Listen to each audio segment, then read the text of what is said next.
Mesdames et messieurs, bonjour, soyez bienvenus dans Télé-Église. Depuis un bon moment, on entend beaucoup parler d'elle et dans les médias, je vais parler des femmes et plus particulièrement de la grève des femmes du 14 juin. Pour en discuter, j'ai le plaisir d'accueillir deux membres du collectif biennois Active dans la préparation de la mobilisation féministe du 14 juin. Marie Mechler, vous êtes avocate, on entend parler de grève, de mouvement, de mobilisation concernant cette journée du 14 juin. Trois termes pour décrire cette journée. Et pour vous, qu'est-ce qu'elle représente, cette journée-là ? Alors, je dirais grève, revendication et action. Pour moi, cette journée, elle représente un peu une passerelle, en fait, entre l'information aux gens et puis l'action qu'on cherche à créer après cette journée, pendant cette journée. Anne-Valérie Zuber, vous êtes historienne. Le 14 juin, c'est quoi, au juste, pour vous ? Alors, moi, je dirais, comme les femmes le disaient en 91, femmes bras croisés, le pays perd pied. Donc, je pense que c'est vraiment une journée qui sert à montrer autant dans la rue, par les personnes qui vont manifester, ou bien à la maison, les femmes qui vont arrêter de faire des tâches qu'elles font peut-être quotidiennement. Montrer, en fait, l'impact des femmes qui s'arrêtent de travailler, qu'est-ce que ça peut avoir comme conséquence ? En date du 14 mai dernier, le collectif biennois Actif dans la préparation de la mobilisation du 14 juin a organisé une table ronde #motif de grève. Voici une sélection de réponses récoltées par notre équipe de reportage. Il y a une chose qui est facile à mesurer.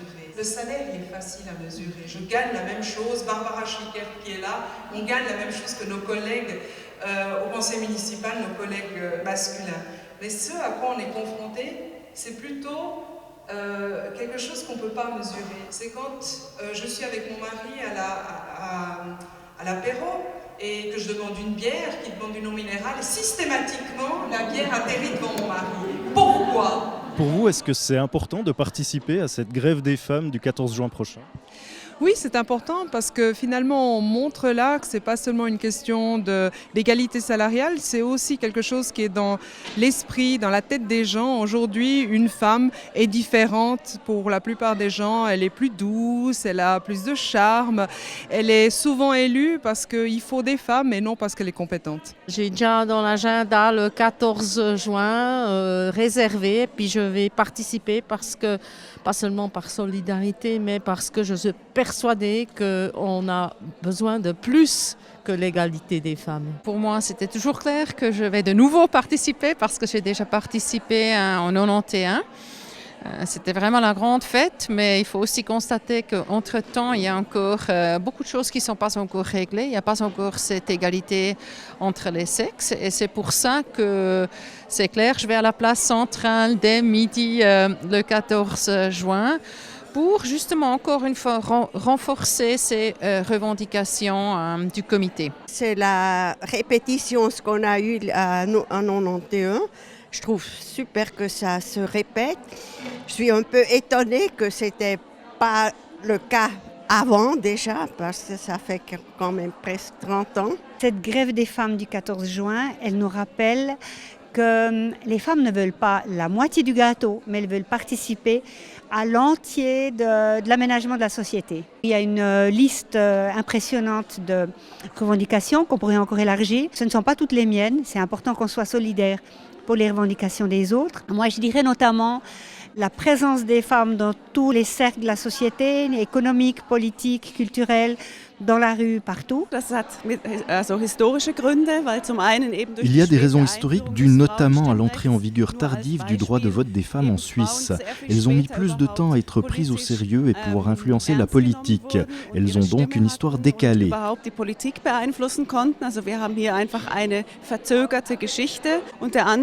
Une deuxième raison est que la majorité parlementaire est issue de la droite bourgeoise, ce qui rend les revendications des femmes difficiles. Si le gouvernement tendrait vers une majorité progressiste plus à gauche, cela irait plus vite. Bon, voilà que les Suissais sont bien en retard par rapport au reste du monde. On aime bien taire un peu ce genre de problème dans notre pays, Marie Mechler. Oui, alors je ne sais pas si on aime bien taire ces problèmes, mais ce dont je suis persuadée, c'est qu'on est une société extrêmement conservatrice et patriarcale et qu'on a peut-être un peu de la peine à faire bouger les choses un peu plus rapidement, dans le sens où ça fait déjà depuis 1981 que l'égalité a été instituée dans la Constitution fédérale. Et puis, depuis ce jour-là, on attend toujours l'égalité, par exemple, salariale dans les faits et pas seulement inscrite dans la loi. Un commentaire aussi par rapport à ce qui a été dit dans le reportage, Anne-Valérie Zuber? Alors peut-être plus particulièrement par rapport à la remarque que vous venez de faire. Moi, je pense en Suisse, je suis d'accord avec ce que Marie a dit, il y a une culture du consensus qui fait que c'est aussi... Il y a peu de gens qui sont habitués à militer, qui sont habitués à faire des actions politiques, et c'est aussi quelque chose auquel on est confronté en préparant cette grève, c'est qu'il faut non seulement en fait, instruire les femmes au sujet des problématiques qui les touchent, parce que des fois on a l'impression qu'en Suisse on est peut-être mieux lotis qu'ailleurs, ce qui est le cas sur bien des points, mais pas sur tout. Si on pense par exemple au congé paternité. Mais donc on informe les femmes, mais on est aussi en train de former des militantes en fait. On est en train de former des personnes à qu'est-ce que c'est une action politique. Qu'est-ce qui vous a donné envie de vous engager, vous, plus personnellement? Alors pour moi, de toute façon, cette grève était importante parce que je pense qu'il est plus que temps que les femmes soient non seulement entendues, mais aussi écoutées et prises au sérieux dans leurs revendications. Et ça me tenait à cœur qu'il se passe quelque chose à Bienne et que ce ne soit pas seulement une initiative des syndicats, mais que n'importe quelle femme puisse en fait s'approprier cette grève et participer de la manière dont elle souhaite. Et c'est aussi dans ce sens-là qu'on a essayé d'organiser un collectif où chacune se sent bienvenue. Alors une jeune femme historienne comme vous à notre époque, qu'est-ce qui la touche encore? Est-ce qu'il y a des difficultés auxquelles vous êtes confrontée dans le cadre de votre travail ou dans votre quotidien par exemple? Alors quand on est historienne, on se rend compte qu'il y a bien des choses qui ont été revendiquées par le passé qui sont toujours pas mises en œuvre et qu'en fait l'histoire se répète. Et après, c'est aussi...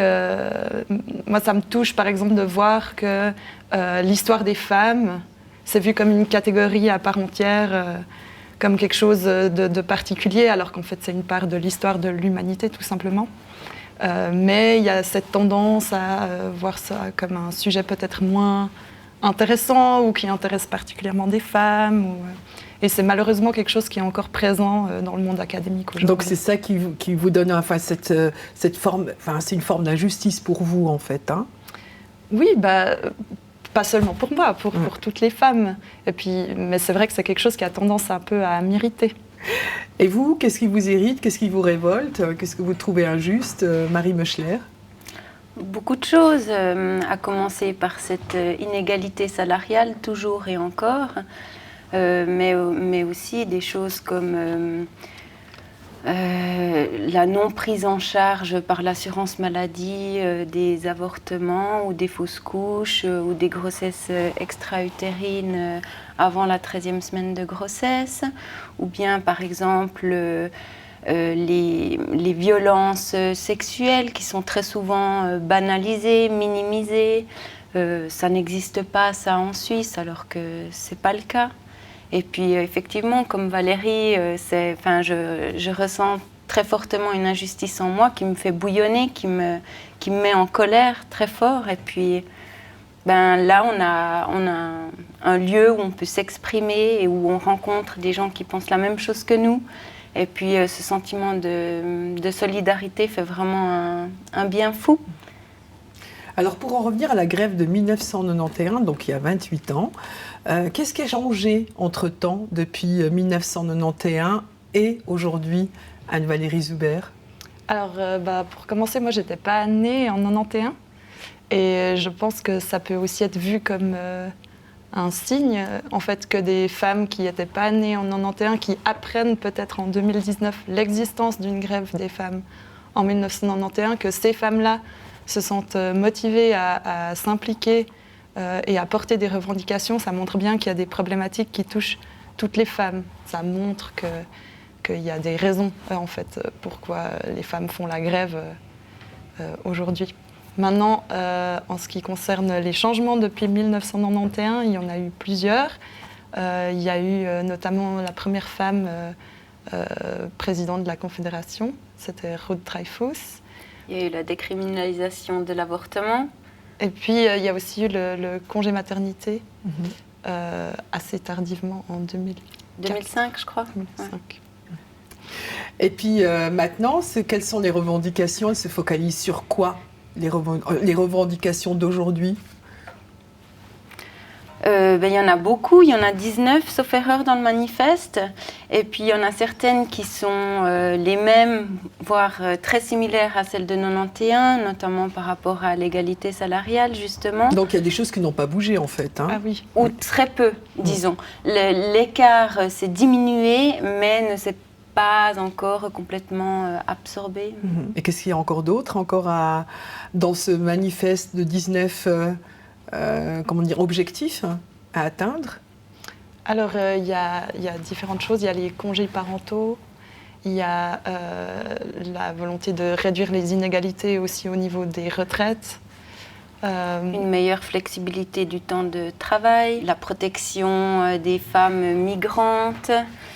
Il y a aussi des revendications qui touchent à l'homophobie ou à l'identité de genre. Éviter les discriminations, en fait.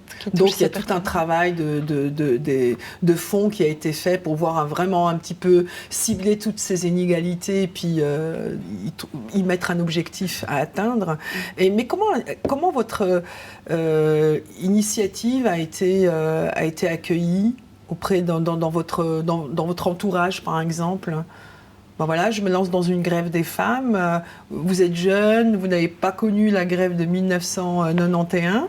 Comment ça a été accueilli dans les différents milieux dans lesquels vous évoluez?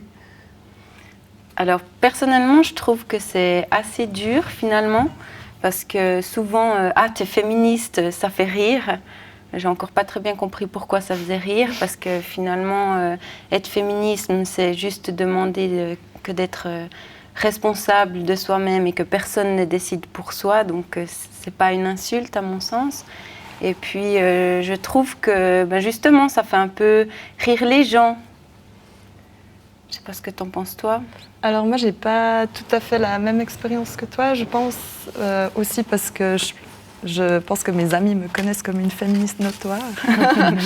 Mais peut-être une anecdote, moi en fait je me suis lancée donc, dans l'organisation de la grève à Bienne et j'ai raconté ça à ma maman et elle se plaignait, elle habite à Neuchâtel, il n'y a rien qui se passe à Neuchâtel.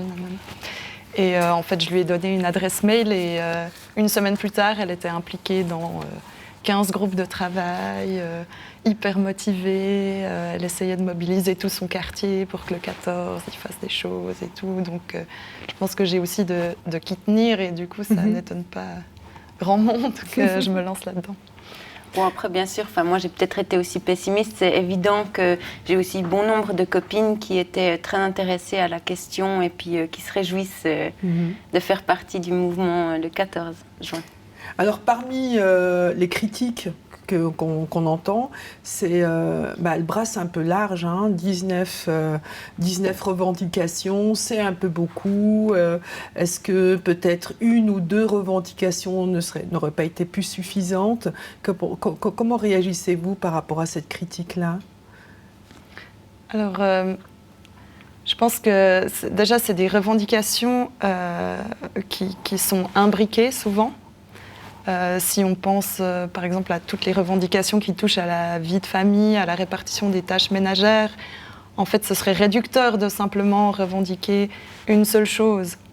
Par exemple, simplement revendiquer l'égalité salariale. Il ne s'agit pas que de ça, en fait, il s'agit de changer profondément des mentalités, changer des perceptions, des rôles des gens dans la société. Et puis, je pense que c'est aussi finalement ça qui peut être déstabilisant pour les gens parce qu'il ne s'agit pas d'un combat pour une initiative qui est simple et à mettre dans une boîte. Parce qu'en fait, ça touche tout simplement à tous les aspects de la vie de tout le monde. Alors, comme la grève du 14 juin a lieu un vendredi, de nombreuses femmes ne peuvent pas quitter leur travail parce qu'elles ont peur de subir des conséquences. Est-ce que vous prenez en compte ce type d'événement, enfin ce type cet aspect-là aussi dans votre travail, dans le collectif, Marie Meuchler ? Oui, alors effectivement, on parle beaucoup justement de la licéité ou non de cette fameuse grève des femmes du 14 juin. Nous, on pense qu'avant de savoir si cette grève est licite ou non, il y a lieu de se rendre compte que ce qui est illicite, c'est toutes les discriminations qui sont faites aux femmes, notamment. Et ce qui est important pour nous aussi, c'est de ne pas culpabiliser les femmes. En fait, il y a plein de manières de faire la grève, comme ça avait aussi été fait en 91 d'ailleurs. Alors, vous pouvez nous dire quelles sont ces manières de faire la grève aussi ? Alors, on peut être créative, hein. Je ne dis pas que c'est des solutions pour tout le monde. Porter un badge, peut-être faire une pause de midi un peu plus longue, porter des habits violets, siffler à la fenêtre quand la manifestation elle passe. Simplement, je pense ce qui est important de souligner, c'est que c'est une journée qui n'est pas comme toutes les autres et où des petits gestes aussi peuvent avoir leur importance pour souligner en fait. Donc on peut être sur son lieu de travail et puis faire une grève un peu plus passive, disons. Tout à fait.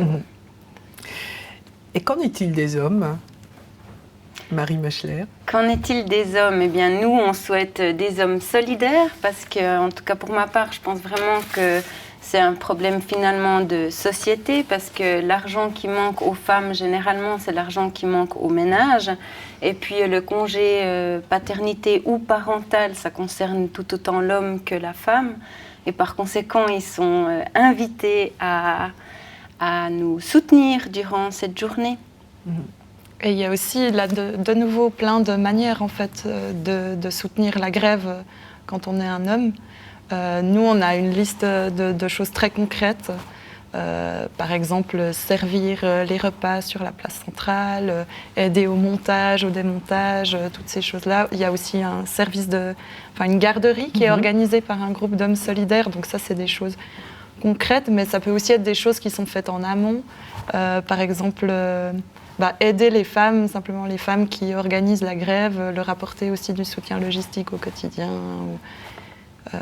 Voilà, il y a plein de façons aussi. On pourrait aussi imaginer éventuellement ne pas participer aux stéréotypes genrés, ne pas rigoler à des blagues sexistes. Il y a vraiment beaucoup de façons pour un homme d'être solidaire. Oui. Et le 14 juin, vous en avez un petit peu parlé du contenu. Que va-t-il se passer ce jour-là ? On a entendu qu'il y aurait quelque chose à la place centrale, mais encore. Oui, alors à Bienne, on a fait tout un programme qui figure sur nos magnifiques flyers. Voilà. En voici 2 d'une série de 19, avec les 19 points du manifeste. Où est-ce qu'on peut les trouver ? On les a distribués à plusieurs exactement, et ils sont dans différents commerces, musées dans la ville. Et sinon, on trouve aussi les informations sur Internet, sur les réseaux sociaux, sur les sites des syndicats. Et puis, en tapant souvent les mots-clés collectif biennois, grève, on obtient les informations de Bienne sur les réseaux sociaux. Exactement. Donc le programme pour la place centrale à Bienne. Donc en fait la place centrale c'est vraiment le lieu de rassemblement, mais comme on le disait précédemment, en fait la grève peut aussi être caractérisée par des actions disparates à plein d'endroits. Ça commence à 11h, qui est aussi un moment symbolique dans toute la Suisse en fait, où les actions se passeront vraiment dans chaque ville à 11h. À Bienne, il y aura des cloches qui vont sonner. Les cloches des églises. Exactement. Ouais. Et donc on propose des repas, il y aura différentes animations, concerts, un chœur, des tambours, plein de choses. On ne va pas non plus tout dévoiler. Et ensuite, je pense le prochain point important, c'est l'autre heure symbolique qui est 15h24, qui est en fait le moment où on encourage les femmes d'arrêter de travailler aussi dans toute la Suisse, parce que ça symbolise en fait l'écart de salaire entre les hommes et les femmes. C'est le moment à partir duquel elles travaillent gratuitement dans la journée. Exactement. Oui. Et donc, c'est pour ça que c'est ce moment-là qu'on invite les gens à venir se rassembler sur la place centrale pour pouvoir ensuite partir en manifestation. À Bienne, elle commence à 5h moins quart et on parcourra la ville. Il y aura aussi un moment de remise des revendications biennoises aux autorités. Et puis ensuite, retour sur la place centrale avec une ambiance festive, bar, DJ, tout ça. Donc, alors, un programme assez riche. Et quel serait le monde idéal pour vous, pour terminer cette émission avec une place des femmes améliorée ou meilleure que celle qu'on connaît maintenant pour vous? Quel serait un idéal, peut-être un monde idéal où la femme aurait sa place? Il ressemblerait à quoi, ce monde? Alors pour moi, je pense qu'un monde idéal, ce serait un monde où en fait le genre ne compte plus, où en fait on n'est plus identifié d'abord en tant que femme ou en tant qu'homme ou en tant qu'autre chose, mais plutôt pour ses qualités humaine, pour ce qu'on fait. C'est plus ça qui m'importe. Un monde idéal pour vous, Marie Meuchler?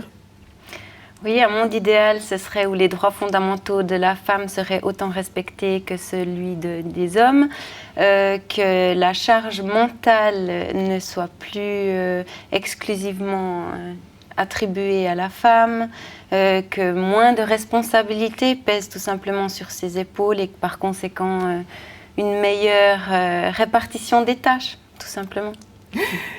Merci Anne-Valérie Zuber d'avoir participé à cette émission et merci à vous Marie Meuchler. Nous arrivons au terme de notre émission. Merci d'être resté avec nous. À tout bientôt dans Télé-Église.